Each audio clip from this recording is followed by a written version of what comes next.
Salut à tous, on se retrouve aujourd'hui pour l'épisode 2549 de l'After Zap Image. On commence tout d'abord avec le troisième maillot de l'équipe italienne de Venise qui dévoile ce nouveau troisième maillot. Donc il rend hommage aux gondoliers de la ville. Donc c'est pour ça que ce maillot sera comme ça, de couleur noire et de couleur blanc. N'oubliez pas que l'équipe de Venise ne joue plus en Serie A, ils ont descendu en Série B. On continue, on va parler cette fois-ci de Anthony, donc déjà accusé par son ex-femme. Anthony fait l'objet de deux nouvelles accusations par deux autres femmes. Manchester United n'a pour le moment pas souhaité réagir à ces polémiques. N'oubliez pas que du côté de la sélection brésilienne, il devait jouer les deux prochains matchs du Brésil. Il a été exclu de cette liste par rapport à tout ce qui se dit actuellement sur lui. Et en plus de son ex-femme, maintenant deux autres femmes disent aussi des choses sur lui. Donc voilà, concernant bien sûr la situation de Anthony. On va parler de Ryan Cherki, admire Thierry Henry. Il a dit c'est une légende du football français et du football international. Donc c'est un honneur pour nous tous de l'avoir en tant que coach. Thierry Henry nous apporte toute son expérience et c'est très bénéfique pour nous. Et ça s'est ressenti hier. En plus ça a été une première réussite, que ce soit pour Henry ou même pour Cherki. Même si ce n'était pas sa première en équipe de France Sport, il a fait une très belle partie. Ryan Cherki. On va parler d'un autre jeune joueur. C'est le jeune Lamine Yamal. Donc actuellement il est avec l'équipe première du Barça aussi. Tiens, avec l'équipe première de l'Espagne. C'est fou. Tiens, il va jouer là à 18h contre la Géorgie. Enfin, il est dans le groupe. Après, ce qu'il va jouer, ça, je ne sais pas. Mais Lamine Yamal, dans les catégories jeunes du Barça, donc il inscrit quand même 357 buts en 249 matchs avec les jeunes du Barça. Bon, après, dans les catégories jeunes, des fois, tu peux mettre des 10 buts par match. Voilà, parce que des fois, le niveau en face est très très faible. Mais bon, on peut voir quand même qu'il inscrit énormément de buts dans les catégories jeunes du côté du club Blaugrana. Toujours du côté de Barcelone, Xavi devrait aligner Félix en attaque en tant qu'ailier droit pour cette nouvelle saison. Donc il a commencé sur le banc lors du dernier match et peut-être pour le prochain match qui sera la réception du Betis Séville. Pour le Barça, ça sera le week-end prochain. Mais il pourrait peut-être commencer en tant qu'ailier droit. On va parler de Craig Burley. Donc c'est cette personne-là, en gros. Donc il invite Erling Haaland à ne plus jamais revenir à une cérémonie du Ballon d'Or s'il ne remporte pas le Ballon d'Or. Donc il a dit si Erling Haaland ne gagne pas le Ballon d'Or, fermez la boutique. Léo Messi a gagné la Coupe du Monde et c'est une grande réussite. Mais il s'agit d'une période de 4 semaines. Sa forme générale en championnat n'était pas la meilleure. Le PSG avait l'air terrible. Erling Haaland, plus de 50 buts, un titre en Première Ligue, une FA Cup et la Ligue des Champions. Erling Haaland devrait remporter ce prix. Je sais que beaucoup de gens ne peuvent pas quitter le train Messi, mais regardez la situation dans son ensemble. Ce prix me rend fou. Je pense qu'il y aura un tas d'histoires sentimentales. Messi a gagné la Coupe du Monde, Messi est ceci, Messi est cela, et que l'on lui en remettra un autre. Si j'étais Erling Haaland, je ne reviendrai jamais à une autre cérémonie du Ballon d'Or si c'était le cas, tout comme Robert Lewandowski il y a 2 ans aussi qui n'avait pas remporté le Ballon d'Or. Il avait été remporté par Messi, ça avait aussi beaucoup fait parler.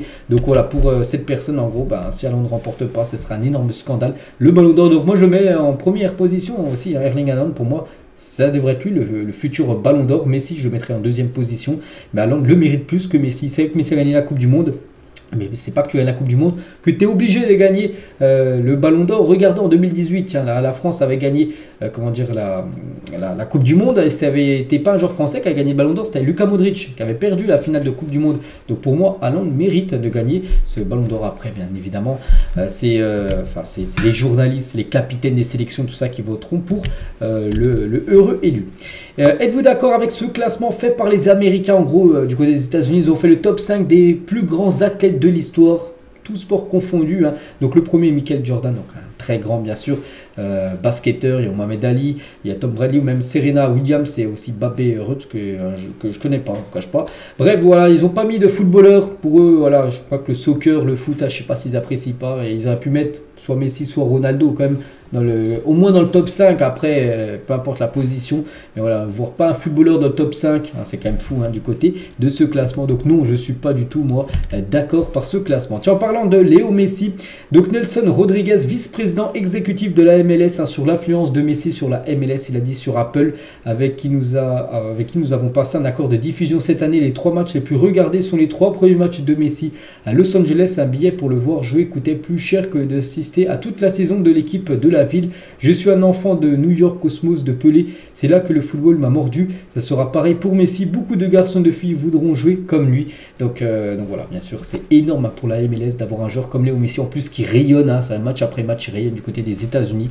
et c'est tout bénéfique pour la MLS et pour les diffuseurs de ce championnat. Raúl sera un des favoris pour être le prochain entraîneur de Villarreal. L'entraîneur actuel de la Castilla aurait été autorisé par le Real Madrid à discuter avec Villarreal, donc ça sent bon pour Raúl pour peut-être devenir le nouveau coach de l'équipe de Villarreal, parce que Quique Setién, l'ancien coach, a été licencié. Les 3 jeunes supporters de l'AS Ajaccio qui ont agressé le petit Kenzo et sa famille ont écopé d'1 an de prison avec sursis et 3 ans d'interdiction de stade. Ils ont également écopé d'une amende de 1 000 € pour le meneur et 500 € pour les 2 autres, parce qu'en gros c'était lors d'un match AS Ajaccio-Marseille, c'était la saison dernière, dernier match du championnat. Il y avait des personnes en loge, dont ce petit Kenzo, hein. Il est avec le maillot de Marseille. En gros, il y a des supporters d'Ajaccio, enfin 3 personnes qui sont rentrées dans sa loge, qui lui ont enlevé le maillot, tout ça, et qui lui ont, bon, je sais pas s'ils l'ont tapé, j'espère pas. Et voilà, donc du coup, ils ont été punis. On peut voir voilà, ce qu'ils ont eu comme sanction. Suite à l'échec dans le dossier Graham Potter, donc Lyon cible désormais Julien Lopetegui et Paulo Fonseca, le coach de Lille, hein, pour remplacer Laurent Blanc, hein, parce que Laurent Blanc, on sait que c'est très compliqué pour lui de garder sa place d'entraîneur de Lyon. Annoncé proche d'un retour en France cet été, Wilson Isidore va être prêté avec option d'achat du côté du Zénith, du côté de la Russie. Voilà, il joue déjà au Lokomotiv Moscou en Russie, il devrait aller du côté du Zénith Saint-Pétersbourg. On va parler de Yannick Carrasco, nouveau joueur de l'équipe de Al-Shabaab. Donc il explique pourquoi il a signé en Arabie Saoudite. Il a dit: il faut parfois se mettre dans notre peau. J'ai 30 ans, mon contrat prenait fin à l'Atlético Madrid dans 1 an. J'ai reçu une seule offre concrète sur la table, c'était celle de Al-Shabaab. J'ai choisi la sécurité, ce qui est écrit en noir sur blanc. Suis-je parti uniquement pour l'argent? Non, c'est un tout. De grands joueurs évoluent maintenant en Arabie Saoudite. J'ai voulu trouver une solution avec l'Atlético par le passé, notamment après le titre, mais les problèmes financiers du club n'ont fait que repousser l'échéance. Je suis resté pro jusqu'au bout, même si on me parlait d'une prolongation qu'elle n'est jamais arrivée. Le club n'a jamais pu m'offrir les conditions que je voulais. Je suis parti en bon terme avec l'Atlético et le coach Diego Simeone malgré tout. Il y a eu des contacts avec Barcelone cet été, mais jamais je n'ai reçu de proposition concrète de leur part. Ils attendaient de toucher des droits de la Liga et finalement ça n'a jamais bougé. Donc je n'ai pas reçu d'autres offres, hein. Il faut dire que l'Atlético n'était pas spécialement vendeur. Al-Shabaab sera-t-il mon dernier club? On verra bien. À la fin de mon contrat, je suis un joueur rarement blessé, je m'entretiens bien. Quelque chose pourrait encore se passer. Donc voilà ce qu'il a pu dire. Bon, ça l'a motivé, bien évidemment, l'argent, on va pas se mentir. Ça a aussi motivé son choix, que pas mal de grands joueurs ont déjà fait comme lui. Ça aurait été l'un des premiers, peut-être qu'il n'aurait pas fait ça. Mais vu qu'il y a énormément de joueurs, hein, voilà, qui ont arrivé du côté de l'Arabie Saoudite, il a voulu jouer lui aussi dans ce championnat. On lui souhaite bonne chance, hein. Saviez-vous les gars, donc Sam Kerr, donc une joueuse de la sélection australienne de football, s'est fait passer pour un garçon lorsqu'elle était enfant pour pouvoir jouer au football, car il n'y avait pas d'équipe féminine quand elle était jeune. Des années plus tard, elle joue la Coupe du Monde et est présente sur la jaquette, hein, du FIFA actuel, hein, FIFA 23, elle a accompagné avec Kylian Mbappé. Clermont tient joué un match amical contre Bordeaux aujourd'hui. Ils se sont inclinés 3-1, l'équipe de Clermont, une équipe de Ligue 1 contre Bordeaux, une équipe de Ligue 2. Le match Maroc U23, Brésil U23 a été arrêté cette nuit pour une coupure de courant au stade. Les supporters amusés par la situation ont pris le relais et a éclairé avec le flash de leur téléphone. Bon, pas sûr que ce soit suffisant, bien évidemment. Donc ce match s'est fini à une victoire 1-0 du Maroc. Espoir contre le Brésil, c'est un match amical entre ces deux nations. Ce petit fan de River Plate se nomme Jérémias. Il se bat contre une maladie et son idole est Enzo Fernandez. Enzo lui avait promis de lui rendre visite à son retour en Argentine et c'est chose faite. Il a pu avoir droit à un message d'encouragement du joueur de Chelsea. Donc voilà, un beau geste de la part de Enzo Fernandez. On va parler de la situation de Nîmes Olympique qui ne fait qu'empirer. Donc n'oubliez pas que cette équipe a évolué en national il y a quelques années, c'était en Ligue 1. Hein. Des joueurs ont été aperçus en train de faire la sieste dans leur voiture car ils ne pouvaient pas accéder à leur chambre d'hôtel. Certains repas sont pris directement au camping de la Bastide, donc du côté de Nîmes. Hein. Le bus pour amener les joueurs de la Bastide au stade des Antonins les jours de match a été supprimé. Il n'y a plus de bus, hein, donc les joueurs doivent venir en voiture tout simplement. Hein. C'est rare quand même hein, pour une équipe, quand même si c'est en national, ça reste quand même une équipe qui avait des... qui joue en Ligue 1 et Ligue 2 hein, les années précédentes. Hein. Et pour le match face à Avranches, un membre du staff a dormi dans une chambre d'hôte chez l'habitant. Donc voilà, parce qu'en gros, il y a des énormes problèmes financiers du côté de Nîmes. Donc voilà, concernant cette équipe dans le sud de la France. Clarence Seedorf, il a dit: j'ai joué contre Cristiano Ronaldo, R9 et un tas d'autres grands joueurs. Qui est le plus fort? J'ai toujours répondu Ronaldo, R9.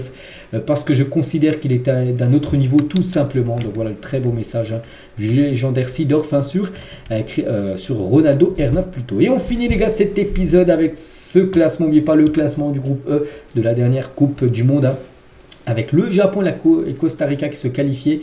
et l'Espagne et Germanie, enfin qui étaient dans les 2 dernières places, hein, c'est complètement fou bien sûr, ce classement de ce groupe E. Donc voilà les gars ce qu'il y avait à dire aujourd'hui, j'espère que ça vous a plu, on se retrouve demain pour le prochain After Zap Image, à demain.